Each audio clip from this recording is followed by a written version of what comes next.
In recent years, and in fact, I think it's pretty clear from the recent election that the public trust of the political elite and the corporate elite has been severely shaken. The perception is that these institutions are failing to safeguard the public, to protect the public interest. Their franchise or brands, their very legitimacy is being questioned. And whether in a postmodern capitalist society, whether these institutions are a social force or being used against society. In this segment, we're going to talk about enterprise risk management and some of the issues that you're going to be facing as stewards and fiduciaries of the postmodern corporation. Assessing risk is absolutely critical in forming an opinion on the legitimacy and the accuracy of the financial statements of the corporation. And some of the risk attributes that you need to consider is, of course, systemic risk, which is, of course, industry risk. Also, issues in high inflation periods, interest rate risk, which could sink a business because it can't leverage like it did in low interest rate environments. Liquidity risk, that's the how much cash the company has and whether it's able to meet its current and future obligations. Asset quality risk, not as important as it used to be because tangible assets make up a much lower portion of the modern service corporation. And there's a couple of other risks like fiduciary and corporate management risk, which is the risk of you missing something or corporate management obscuring something, which again could hurt the public. There's also processing risk, which is third-party transactions, and operational risk and others. We're going to focus only on a couple of the risk elements, which are the ones that you're going to be looking at as legal compliance executives, as risk managers, as fiduciaries and stewards of the corporation, and wearing your ethical hat, whether you may want to raise your hand and shout there's something wrong here. Let's take a look at systemic risk, and it's something that keeps rearing its ugly head from the years 2000 to 2002, 2007 to 2009, and more recently some of the larger bankruptcies that we're seeing, and frankly some of the pharmaceutical companies have had some serious issues. The dramatic failure of risk management, especially in financial institutions, the dramatic failure of risk management in many systemically important financial institutions was really the key to the collapse of the banking system in that period of 2007 to 2009. So we're going to talk about enterprise risk, and it's based on the conclusions after the financial meltdown of the Financial Inquiry Commission report that this financial crisis was avoidable. And I think you're going to see, and we'll discuss it later, that a lot of the elements that led to the building up of the bubble in the 2007 to 2009 time period are actually very similar to the bubble that's forming because of the low interest rate environment and the hedging and the leveraging of debt as a result. We talked a little about shadow banks, but this is probably critical because the banking system, a stable, solid banking system, is absolutely key to the financial well-being of a society. But we talked a little about the shadow banks operating out of the traditional banking system, avoiding many of the capital requirements imposed on banks. And prior to the crisis, these institutions, and we have to take a look at them again, Merrill Lynch, essentially bankrupt, forced to merge with Bank of America, Morgan Stanley, and we saw Morgan was just hit with a major violation recently. Fannie and Freddie also went bankrupt, and take a look at the leverage today versus the way it was before the economic recession. Lehman Brothers, we know about Lehman, and Fidelity and Vanguard, these mutual fund entities literally had to be backstopped by the federal government so that the dollar a share leverage that they use was not broken. They said you can't break the dollar, so that any dollars that you had in Vanguard and Fidelity stayed worth $1 and wasn't decreased because they were hedging your cash investments. And then, of course, there was Federated and all the other stores that needed to be backstopped by the federal government to avoid what we call breaking the buck in the customer counts under a Depression-era Emergency Act. So by 2007, the shadow banking system was $13 trillion and exceeded the traditional banking system assets as a whole until the recession. And then the leverage curve accelerated from a historical rate of 18-1, this is Fannie and Freddie, to a staggering 40-1 by 2008. The ratio of the top shadow banks in America. At Fannie and Freddie, the fiduciaries, the stewards of Fannie and Freddie, the politicians, the senators and congressmen must have seen that the leverage ratio climbed to an unprecedented and unsustainable 75-1, which ultimately required backstopping by the federal government to save these lenders from bankruptcy and seizing the capital markets. Now, what do we mean by this leverage?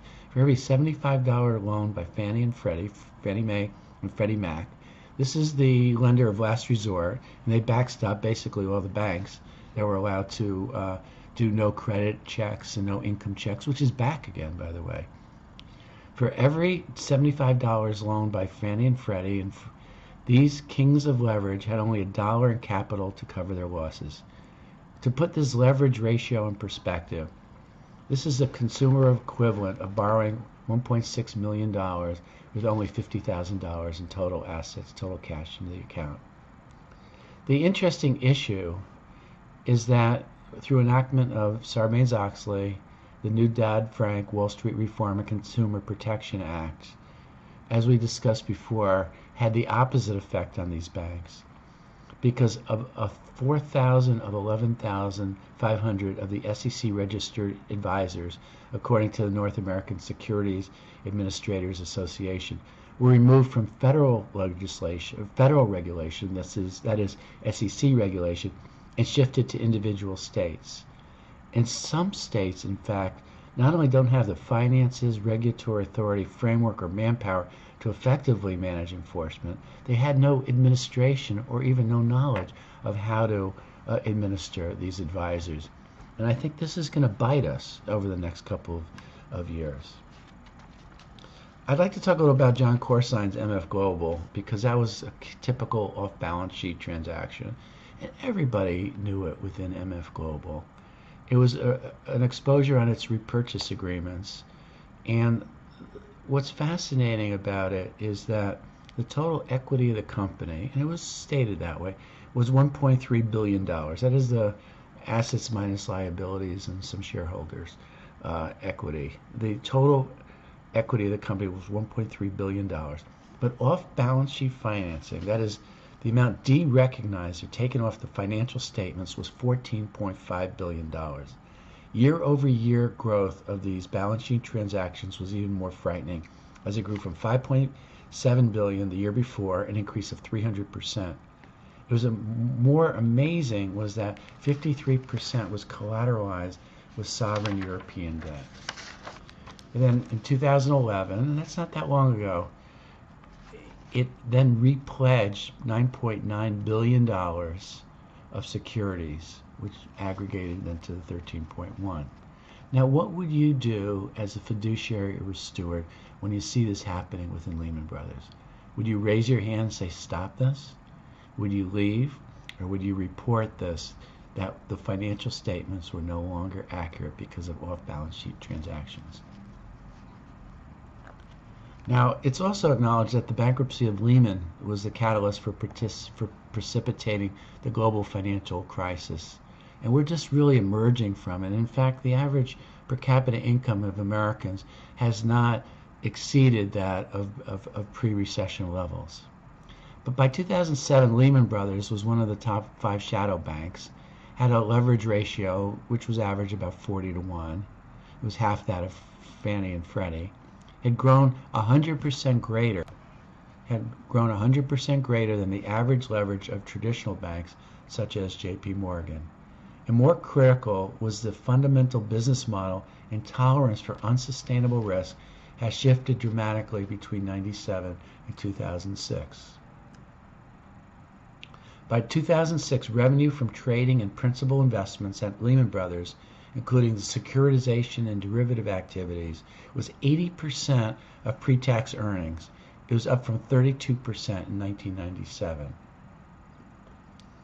So what's tremendously interesting is that effectively Lehman Brothers was illiquid. It could not cover the repurchase agreements that had been growing. In fact, at Merrill, it was said that when the head of Merrill was told by his subordinates that collateral debt obligations, collateral mortgage obligations, were exceeding that of the norm within the industry, it was said that he fired many of those people. Would you stand up to the CEO of Merrill Lynch and tell him that he was wrong? Would you leave? Would you allow yourself to get fired? An interesting point by the Wall Street Journal. This is fiduciary risk.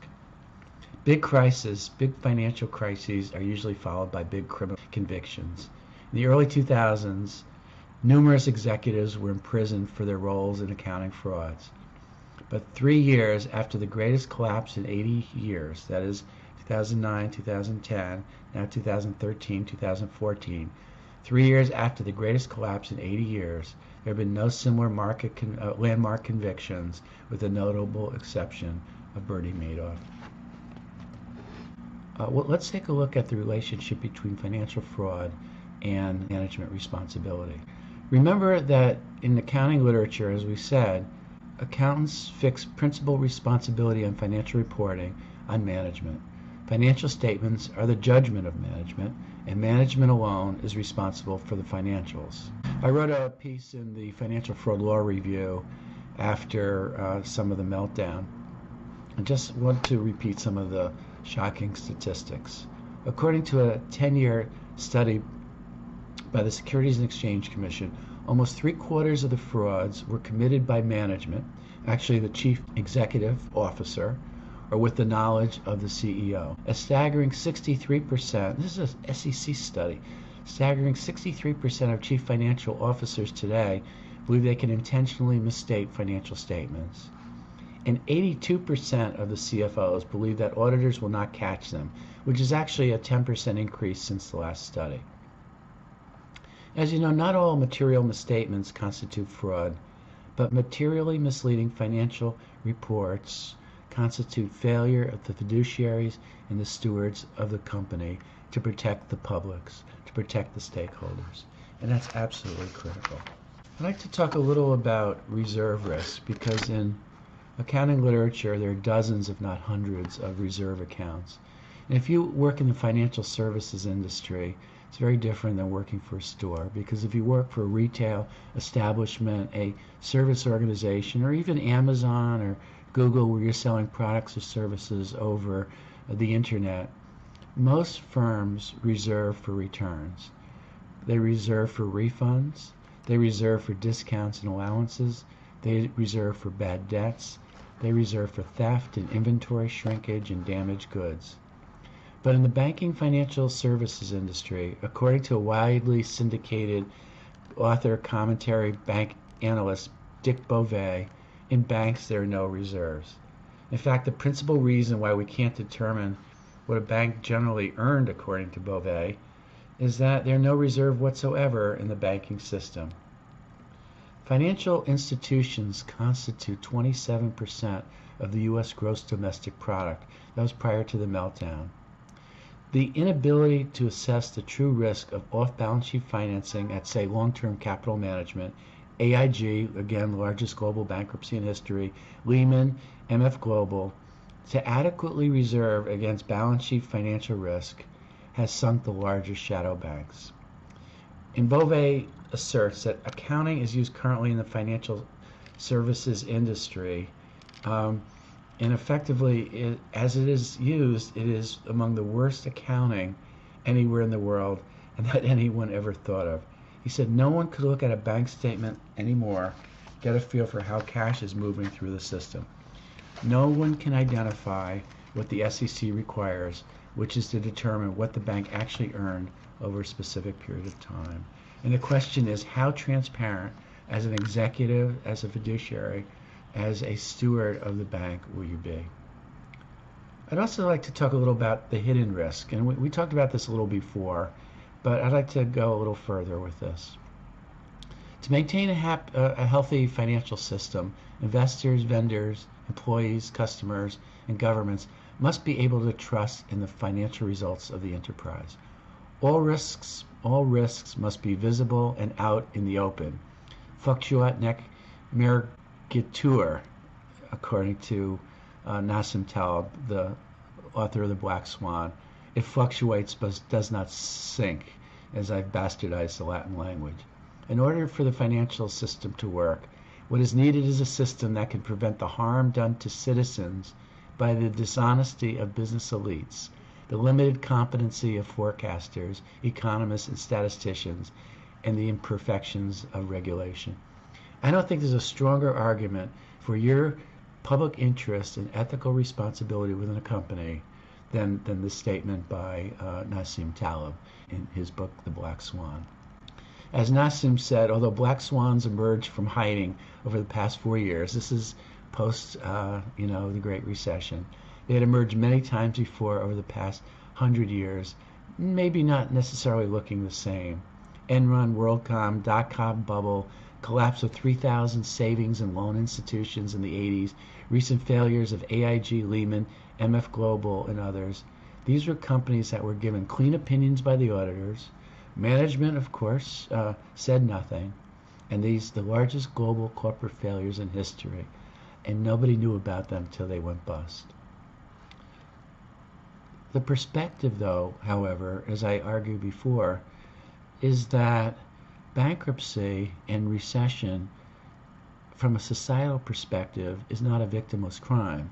Because what we did is we transferred unemployment and starvation to third world countries as a result, because we said nothing within the financial and the bank institutions as to warning signs of, guys, we've got to slow down a little.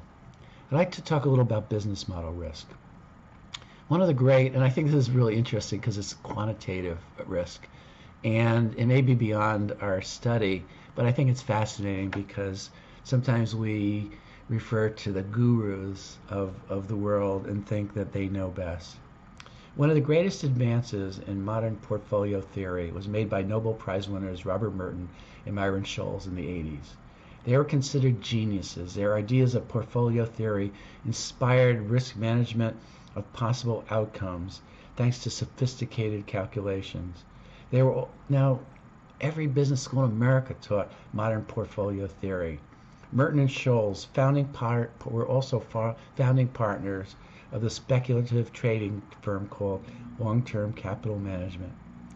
And during the summer of 1998, harbinger of what was to come 10 years later, LTCM went bust and almost took down the entire financial system with it, as the exposures were massive. And of course, Nassim Taleb says, so the Gaussian bell curve pervaded our business and scientific cultures in terms such as sigma, variance, standard deviation, correlation, t-square, and the Sharpe ratio. Generated theorems improve. The mathematics is tight and elegant. And I think as fiduciaries and stewards, you've got to be careful when you're bombarded by other executives and some of the more statistically focused financial reporting types by what they say. For example, if you read a description of a hedge fund and how they address exposure to risk, the odds are that they will supply you with other information, with quantitative summary claiming to measure risk. Now, before MF Global went bankrupt, they talked. I pulled this out of the financial statements of MF Global. Their probability measures, the confidence levels, and the sovereign debt. And this comes right from the financial statements before they went bust. MF Global Risk Management uses a Monte Carlo simulation methodology with an estimated 95% confidence level over a one-day time horizon, with an end day-to-day valuation at risk of $3 million high, $6 million low, but that does not include investments held to maturity, repo to market transactions, which killed them, by the way, investments made for asset liability management. This is 2011 March. The impact on the value of a 10 basis point move of sovereign credit spread and the repurchase rate financing is approximately $8.3 million. There were no amounts, this is again from their financials, there were no amounts at risk under repurchase agreements that accounted for as collateralized financing transactions with counterparties greater than 10% of equity. And brokerage activities in the OTC markets maintain a future-style margin methodology, which allows us to reduce the amount of capital required to conduct business because we were able to post client deposits rather than our own funds with clearing organizations if required to determine a required capital level. As Janet Tavakoli, president of Tavakoli Structured Finance, outspoken critic of the securities industry, wrote, "We haven't learned much from American international groups and long-term capital management debacles." It's so clear. You can be swayed as a fiduciary, as a steward of the company. You can be swayed by all the statistics and the inferences and the probability measures of why this company will not go bankrupt. MF Global went bankrupt. Let's finally talk about going concern risk. We talked a little about it before, but I'd like to look at it slightly differently. The question is, was MF Global, and I like to use it by example, was MF Global a going concern? In 2011, MF Global had a lower book value than its market capitalization.